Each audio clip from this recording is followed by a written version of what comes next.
Hey guys, welcome back to another video. In this one, we're going to be discussing 5.1, which is all about nth roots, radicals, and rational exponents. Okay, so starting in example 1, they ask you to find all real nth roots. What they mean by nth roots is these things on the outside. So the cube root, the fourth root. This one doesn't have one, which means it's automatically a square root, which we'll talk about in a little bit. But rather than using a calculator for this stuff, which y'all are probably tempted to do, let's talk about the meaning of the cube root and the fourth root. The cube root means a number times itself 3 times. So whatever number you pick, you have to be able to multiply it by itself 3 times in order to get that 125. So try out some numbers. For example, try out 2 maybe, just a random number. Well, 2 times 2 will give you 4. 4 times 2 will give you 8. Nowhere near big enough to get 125, right? So let's up it some. Let's try 4. Skip some numbers. 4 times 4 is 16. 16 times 4, that's that's 64 rather, which is still not big enough to get 125. So let's try 5 now. 5 times 5 will give you 25, and 25 times another 5 is indeed 125. So the cube root of 125 in this case is a positive 5. Because 5 times itself 3 times gives you that 125. Now notice how it says to find all the real roots, as in there's some that are not real called imaginary. Let's try negative 5 to see if that works. Negative 5 times negative 5, that's positive 25, right?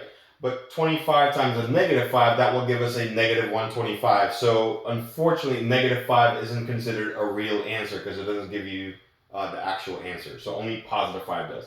I tried negatives because in some of these cases, both the positive and the negative version of that number will work. Okay, let's try out part B.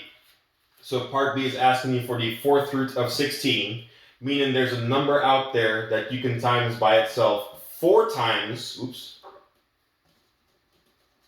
almost wrote the number 4 times to give you 16. So 1, 2, 3, and 4. So let's try some numbers again. You know 1's not going to work because 1 times itself 4 times is still 1. So let's go up to 2. 2 times 2, that's 4. 4 times 2, that's 8. 8 times another 2, that is indeed 16. So the fourth root of 16 must be equal to 2 then, okay? And again, fourth root means a number times itself 4 times. Let's try out the negative version of that to see in case that works as well. So a negative 2 times a negative 2, that's a positive 4. Positive 4 times a negative 2, that's a negative 8. But watch this, a negative 8 times a negative 2, that still gives you a positive 16. So not only does a positive 2 in this case works, a negative 2 works as well. So here I'm going to write the fourth root of 16 is not only a positive 2, it's also a negative 2. So you got 2 answers that work. That's what they mean by finding all the real answers that work, because some work and some don't. So let's try out part C. Part C I want to talk about a little bit more. This is the square root of 64. Not a lot of teachers talk about this anymore. But the square root also has a root on the outside. And believe it or not, it's the number 2. Some of you guys knew this. Some of you guys, this is like brand new to you because you've never been shown this before. It's always been shown to you without a number. Square root, the definition of a square root, is a number times itself twice. So in this case, I'm going to put 2 little lines. A number times itself twice should give us 64. So try out some numbers. 4 times 4, 16, too small. 6 times 6, 36, still too small. In this case, the 2 numbers that will work is 8 times 8. That will give you 64. So the square root of 64 then is 8. Again, square root means there's a 2 on the outside, so it's a number times itself twice. Now, emphasis on a number times itself. You cannot use 8 and negative 8 because those are 2 different numbers, right?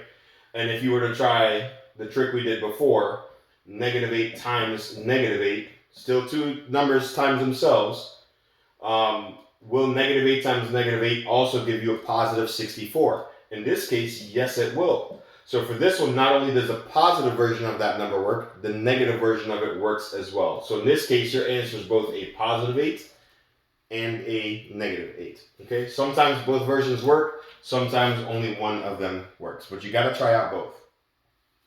Part D. Some might think this is impossible because you guys might have been taught in the past, anytime you have a negative inside any sort of radical, that you can't solve it, you'll get some sort of imaginary solution. But in this case, try it out to see if it works. You never know.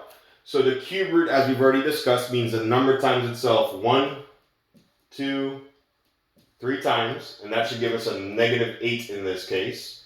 So what number times itself 3 times will give you a negative 8? Well, let's try out 2. 2 times 2, that's 4. 4 times 2, it gives me 8, but we need a negative 8, right? So let's try the negative version of that, see if that works. Negative 2 times negative 2, that's positive 4. And positive 4 times negative 2, that is indeed negative 8. So this thing actually has an answer even though you had a negative inside the radical. So the answer in this case is a negative 2. We already knew beforehand that the positive 2 did not work. So all that, again, that they mean by finding all the roots is that sometimes you have the positive and the negative version of that number working, okay? You never know until you try out both. So overall, brief little review of example 1. A cube root means a number times itself 3 times. Fourth root means a number times itself 4 times. Square root, of course, and the number times itself twice. Fifth root, in case you have any of those, it's a number times itself 5 times. That should give you that inside number, okay? Now let's move on to example 2, which is understanding rational exponents. I know you guys don't like fractions. Well, now you got them as your exponent. What does that mean? You don't necessarily have to solve for them. We'll do that in the next video. But they ask you, just want you to tell them what it means. So here's what we're going to do. This one up top represents the exponent of that number, of the number 16. The 4 represents the root.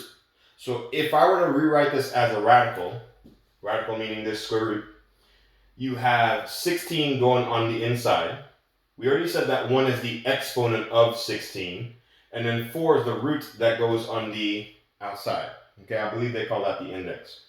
So if you were to solve this, you don't have to, we're going to do that in the next video, but if you were to solve this, 16 to the first is 16, and we already knew that the fourth root of 16 over here is a positive 2 and a negative 2. You don't have to solve it. They basically just want you to rewrite this rational expression as a radical. Rational to radical. They can't ask you to go backwards, okay? So let's try that one more time. So this 2 up top is the exponent. And this 3 on the bottom is the root, or what they call the index. So if I were to rewrite it, there's your radical. The 2 is the exponent. And 3 is the root. So this is asking you to take 27 to the second power, and which is 729, big number, and then you'll take the cube root of that big number, okay? It can also be done a different way, but I'm going to show you guys how to actually evaluate those in the next video. This is more just writing it from rational exponents to a radical, or like I said before, you can also be asked backwards to go from radicals to rational, right? So that's it for this video, guys. In the next video, like I said, we're actually going to evaluate these, and then we're also going to simplify radicals that not only have numbers on the inside, but also variables as well. All right, we'll see you guys in the next one.